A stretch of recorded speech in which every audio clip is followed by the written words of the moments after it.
Government franchise equals privilege equals public office. Another name for a franchise is a privilege. All privileges attached to offices. Privilege. Noun. Middle English from Anglo-French from Latin. Privilegium. Law for or against a private person. From private us.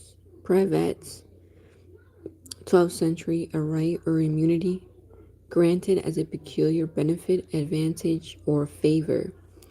Prerogative, especially such a right or immunity attached specifically to a position or an office. Based on the definition of privilege above, all privileges and therefore franchises attached to offices in the government, if the privilege is granted by government. An office in the government is called a public office. It is interesting to note that the entire income tax code is built upon the presumption that all taxpayers are in fact public offices in the government. 26 U.S. Code Section 7701A26. The term trade or business includes the performance of the function of a public office. The above is why we call income tax a franchise tax and an excise tax. All excise taxes are based upon the exercise of privileges. Damn. So,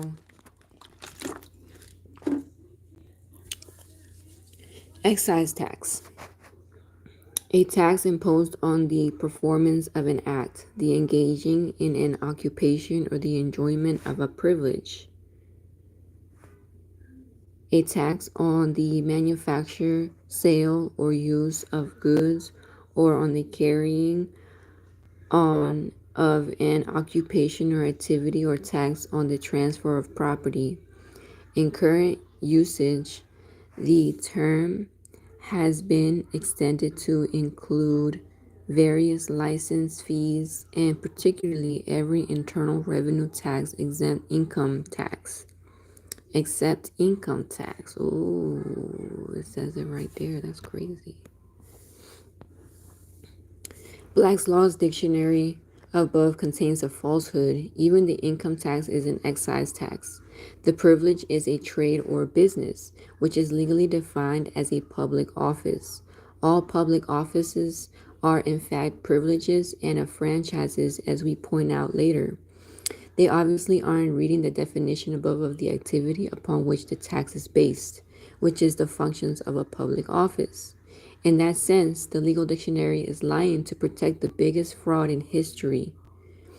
Note that no private human can lawfully exercise such functions without committing the crime of impersonating a public office in violation of 18 U.S. Code 912. Title 18, Part 1, Chapter 43, 912. Officer or employee of the United States. Whoever falsely assumes or pretends to be an officer or employee acting under the authority of the United States or any department, agency, or officer thereof, and acts as such or in such pretend character, demands or obtains any money, paper, document, or thing of value shall be fined under this title or imprisoned no more than 3 years or both. The above also brings to mind another important aspect of all licensing and franchising, which is that for taxes on the activity to be lawful, the activity subject to taxation has to be potentially dangerous to the public. The purpose of regulation of a specific marketplace is to prevent injuries involved is using the product. Examples include alcohol and cigarettes, which can injure your health and therefore need to be regulated to minimize the injury. That potential damage to the public is the only basis upon which they can make it a crime to engage in the activity without a license, in fact. In the case of the Internal Revenue Code, the de facto license to represent a public office is accomplished through the issuance and use of a social number or tax identification number. We cover this later. Public officers need to be regulated and taxed because they can cause great harm to large numbers of people if they violate their fiduciary duty to enrich themselves. As expressed otherwise, the powers delegated to a public office are held to trust for the people and are to be exercised in behalf of the government and of all citizens who may need the intervention of the officer. Furthermore, the view has been expressed that all public officers within whatever branch and whatever level of government and whoever be their private vocations are trustees of the people and accordingly labor under every disability and prohibition imposed by the law upon trustees relative to the making of personal financial gain from a discharge of their trusts. That is, a public officer occupies a fiduciary relationship to the political entity on whose behalf he or she serves and owes a fiduciary duty to the public. It has been said that the fiduciary responsibility of a public officer cannot be less than those of a private individual. Furthermore, it has been stated that any enterprise undertaken by the public official which tends to weaken public confidence and undermine the sense of security for individual private rights is against public policy. That's in America's Jurisprudence, second, public offices and employees. The only time in which the use of SSNs or TINs can be made mandatory is when the party is engaged in a public office and therefore a trade or a business, or when they are a recipient of a privilege or government benefit, as we point out in the following. This book is called Government Instituted Slavery Using Franchises, your all caps letter name. I need some water.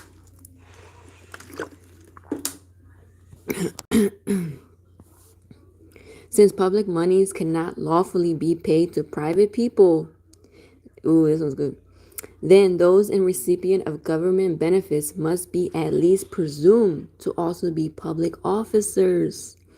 Otherwise, your government is a thief and a Robin Hood. Damn. To lay with one hand the power of the government on the property of the citizen and with the other to bestow it upon favored individuals to aid private enterprises and build up private fortunes is nonetheless a robbery because it is done under the forms of the law and it's called taxation. This is not legislation, it is a decree under legislative forms. Nor is it taxation. A tax, says Webster's dictionary, is a rate or a sum of money assessed on the person or property of a citizen by government for the use of the nation or state. Taxes are burdens or charges imposed by the legislative upon persons or property to raise money for public purposes. All right. For forcibly, I think the common mind has everywhere taken in, notwithstanding that taxes are a public imposition levied by authority of the government for the purpose of carrying on the government and all its machinery and operations, that they are imposed for a public purpose.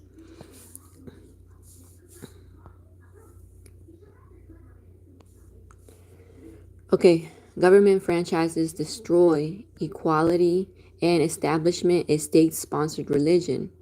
Okay, as we pointed out in our Foundations of Freedom, equality of rights between you and the government under the law is the foundation of all of your freedom.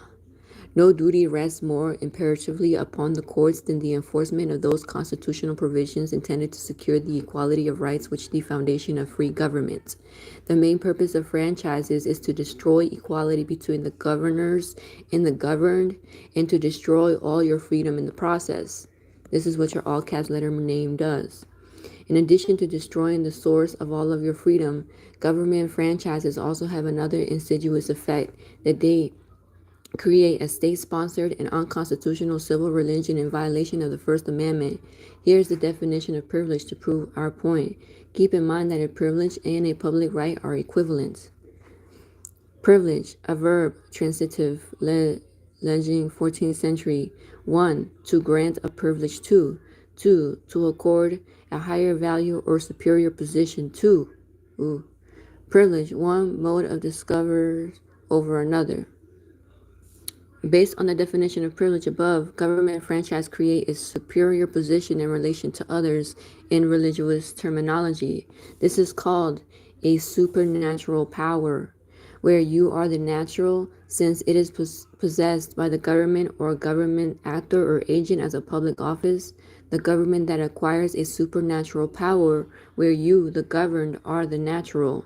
By using privileges to evaluate those who receive them above others, the result is 1. Establishing an office or public office with rights above others through the granting of privilege or state favors. 2. Converting private people accepting the privilege into public officers. And 3. The complete destruction of equality of all under the law.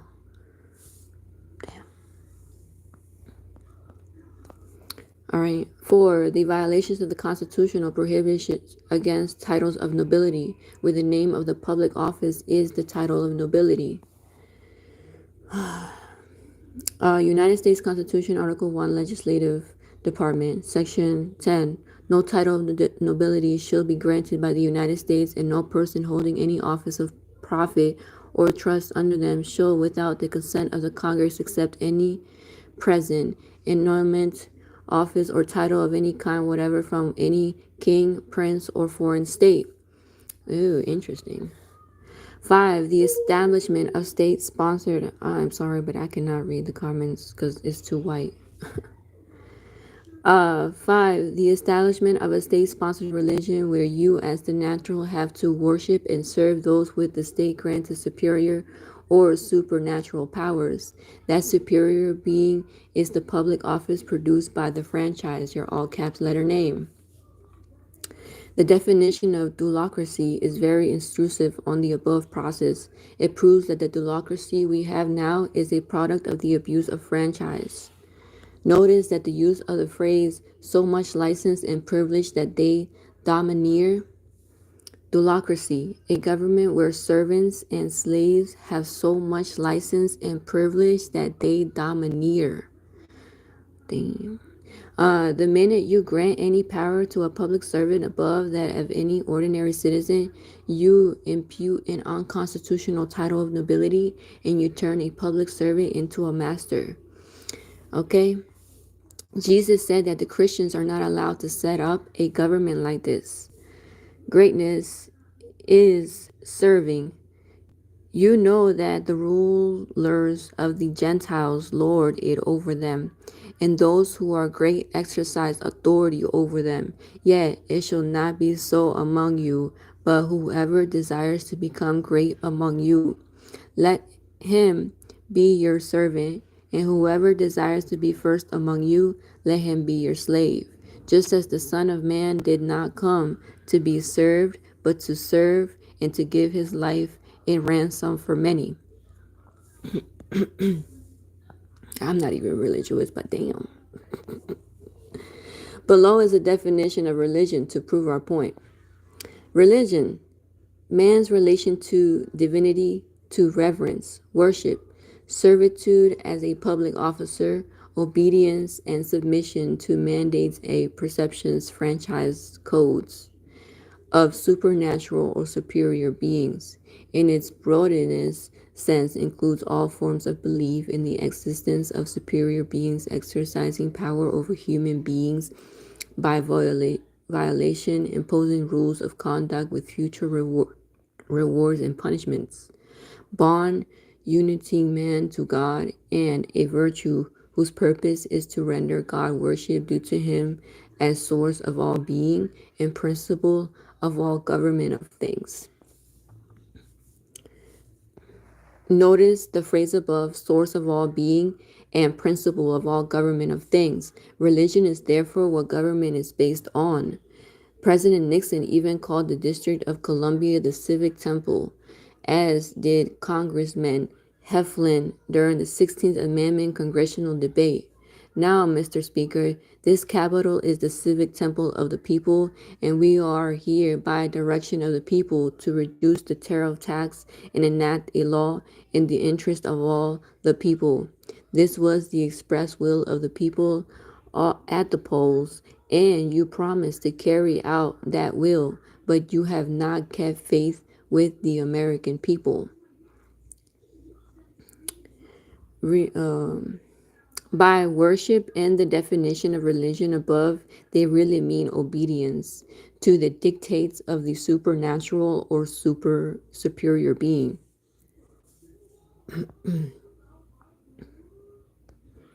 Worship, chiefly a person of importance, used as a title for various officials as magistrates and some mayors. Reverence, obedience offered a divine being or supernatural power, also an act of expressing such reverence, a form of religious practice with its creed and ritual, extravagant respect or admiration for or devotion to an object of esteem. Ooh, the dollar. Interesting. In these respects, both law and religion are twin sisters because the object of both is obedience and submission to a sovereign or superior being of one kind or another. Those in such submission are called subjects in the legal field and parishioners in the religious field. The only difference between real religion and state worship is which sovereign, God or man. Obedience is the essence of the law. Obediencia es de leges estencia. Oh yeah. Have you paid your church tithes, whatever the fuck, called taxes this year? If you look through the story of Moses carefully, you also see that Pharaoh was called my Lord, meaning a deity. That in fact is what he was regarded as by his subjects. Okay, when that year had ended, they came to him the next year and said to him, "We will not hide from my Lord that our money is gone. My Lord also has our herds of livestock. There is nothing left on the site of my Lord but our bodies and our lands. Why should we die before your eyes, both we and our land? Buy us and our land for bread, and we and our land will be servants of Pharaoh. Give us seed, that we may live and not die, that the land may not be desolate."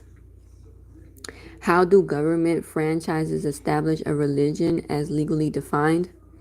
1. Supernatural or superior beings are those granted privileges of a franchise. 2. Worship equals obedience to the dictates of the franchise codes. 3. Those doing the worship are called public officers, meaning agents of the superior being. 4. The superior being rendered worship is the United States government as a legal person and a corporation. 5. That superior being has an unconstitutional title of nobility because it has supernatural or superior powers above you as the natural. 6. The result is what they call all government of things. 7. The purpose of all franchises and privileges they create is to create inequality and thereby destroy the source of all of your freedom, which is equality. Thus, that inequality to impose servitude and establish a state-sponsored religion that worships government or civil rulers instead of God. Good Lord. A quick way to determine whether you are engaging in idolatry is to look at whether the authority of being exercised by a so-called government has a natural source, meaning whether any human being who is not in the government can lawfully exercise such authority. If they cannot, you are dealing with a state-sponsored religion and a de facto government rather than a real de jure government. Here is how one pastor describes that adultery, and this link is on the opening page of our website. It's called Counterfeit Gods, Tim Keller on YouTube. Okay, Ayn Rand, now deceased, famous author, described how privileges and franchise can corrupt the finest of people and convert a free society based on equality into a slave colony full of public officer serfs in the following insightful quote from her wonderful book. The corrupting influence that accomplishes what she describes as what we call the Fed Reserve counterfeiting franchise. This quote comes from our memorandum entitled The Money Scam. Here are some of favors means privilege and franchise.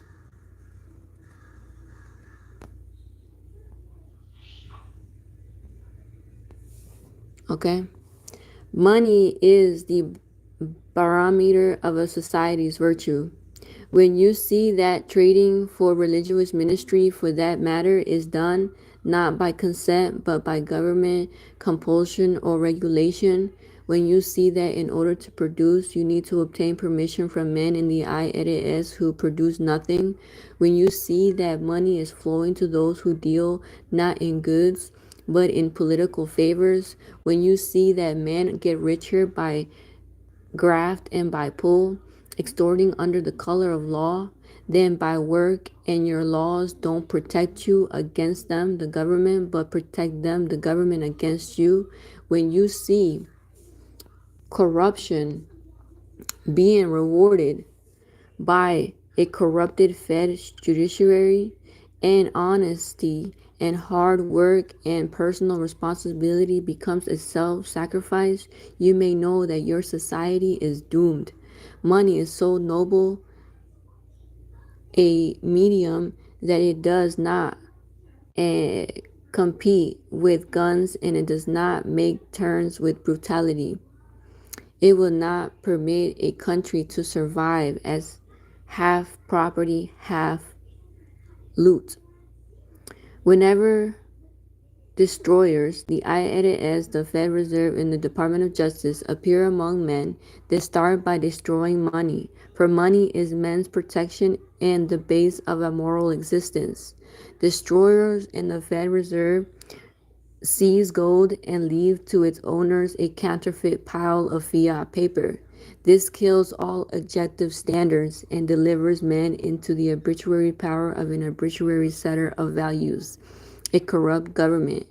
In this case, gold was and continues to be an objective value, an equivalent of wealth produced. Paper is a mortgage on wealth that does not exist, backed by a gun aimed by a tyrant judge with a conflict of interest at those who are expected to produce it. Paper, Fed Reserve notes, is a check drawn by legal looters upon an account which is not theirs, upon the virtue of the victims. Watch for the day when it becomes marked account overdrawn. Yeah, we're in those days, huh? When you have made evil government looting through constructive fraud, obstruction, and complications of the tax laws, and through socialist, humanist tax system that rewards and subsidizes laziness, responsibility, and government dependency, and punishes and taxes success. Damn, that's where we at. The means of survival. Do not expect men to remain good.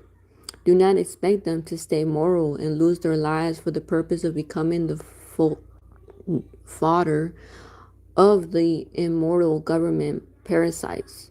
Do not expect them to produce when production is punished and government looting rewarded. Do not ask who is destroying the world. You are, by doing nothing to correct the corruption or by accepting any of the stolen loot in the form of government handout, bribe.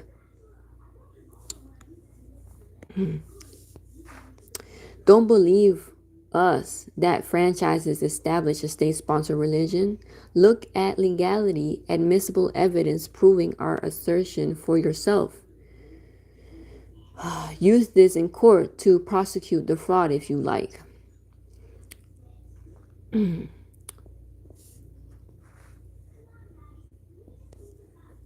Okay, Fed Trade Commission FTC definition of a franchise.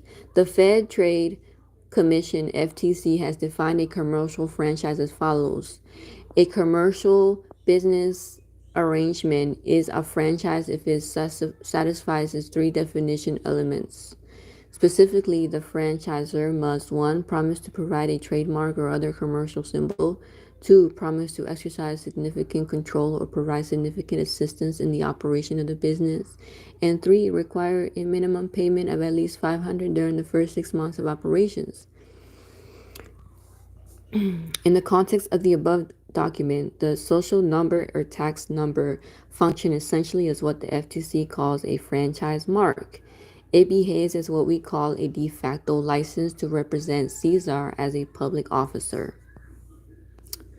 A franchise entails the right to operate a business that is identified as associated with the franchisor's trademark or to offer, sell, or distribute goods, services, or commodities that are identified or associated with the franchisor's trademark. The term trademark is intended to be read broadly to cover that only trademarks, but any service mark, trade name, or other advertising or commercial symbol. This is generally referred to as the trademark or mark element. That's your all caps letter name. The franchisor, the government, need not own the mark itself, but at the very least must have the right to license the use of the mark to others.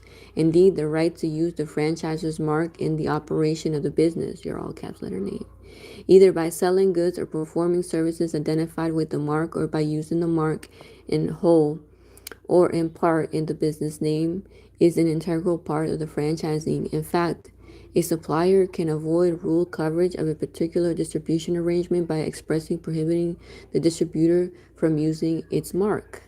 Interesting.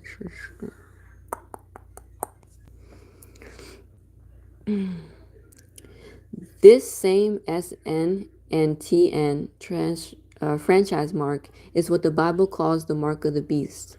It defines the beast as the government or civil rulers. And I saw the beast, the kings of the earth, and their armies, gathered together to make war against him who sat on the house and against his army. Or horse, I mean.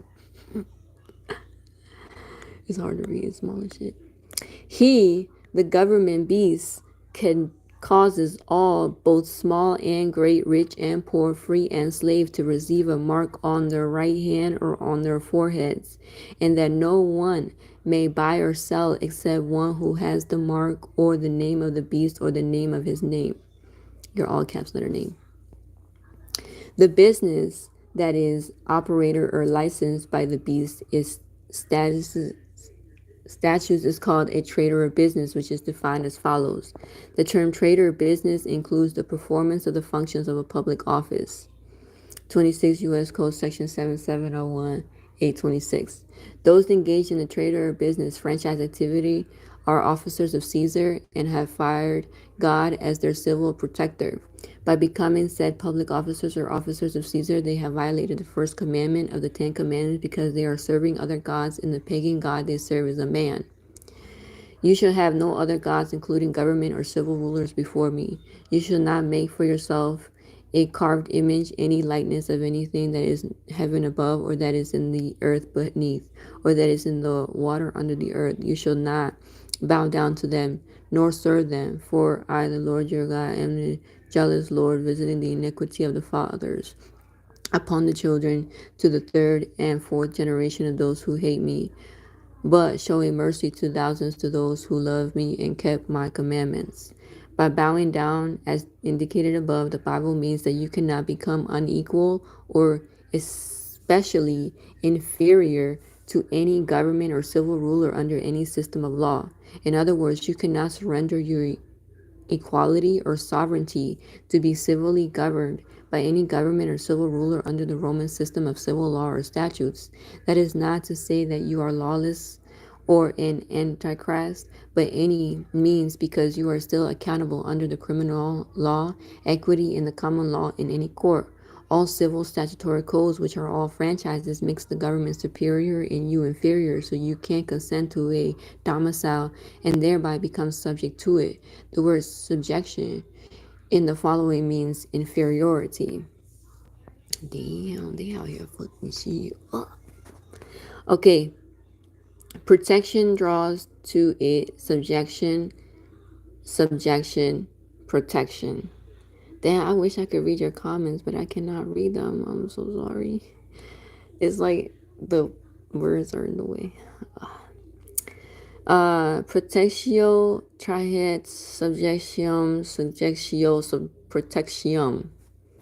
Below are ways one becomes subject to Caesar's civil statutory codes and civil franchises as a subject and thereby surrenders their equality and sovereignty to engage in government idolatry. 1. Domicile by choice, choosing a domicile within a specific jurisdiction. 2. Domicile by operation of law, also called domicile of necessity. Representing any entity that has a domicile within a specific jurisdiction, even through not domicile oneself in said jurisdiction. For instance, representing a Fed corporation as a public officer of said corporation, even though domiciled outside the Fed zone. The authority for this type of jurisdiction is, for instance, Fed Rule of Civil Procedure 17b. Becoming a dependent of someone else and thereby assuming the same domicile as that of your caregiver. For instance, being a minor independent and having the same civil domicile as your parent. Another example is becoming a government dependent and assuming the domicile of the government paying you the welfare check. Being committed to a prison as a prisoner and thereby assuming the domicile of the government owning or funding the prison. Those who violate the First Amendment by doing any of the following and thereby becoming subject to the civil statutory franchise or codes are committing the following form of idolatry because they are nominating a king to be above them rather than equal to them under the common law. Then all the elders of Israel gathered together and came to Samuel at Ramah and said to him, Look, you are old and your sons do not walk in your ways. Now make us a king to judge us like all the nations and he over them. And be over them. And the thing displeased Samuel when they said, Give us a king to judge us. So Samuel prayed to the Lord, and the Lord said to Samuel,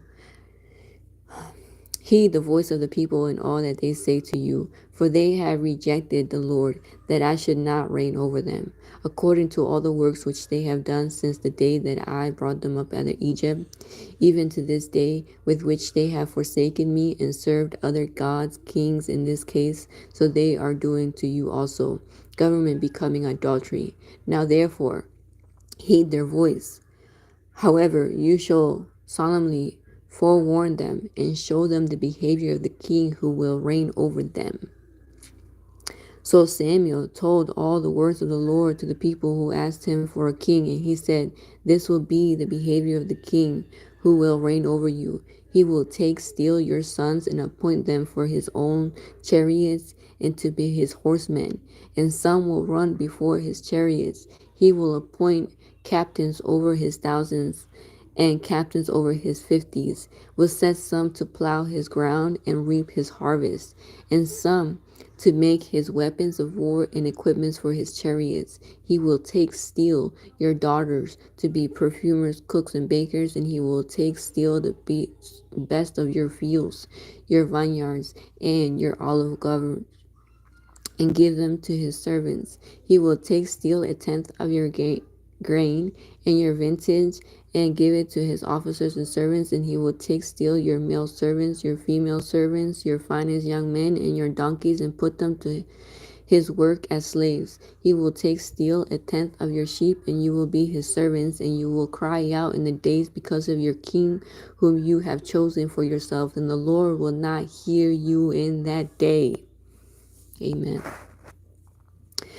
Nevertheless, the people refused to obey the voice of Samuel, and they said, No, but we will have a king over us, that we also may be like all the nations, and that our king may judge us and go out before us and fight our battles.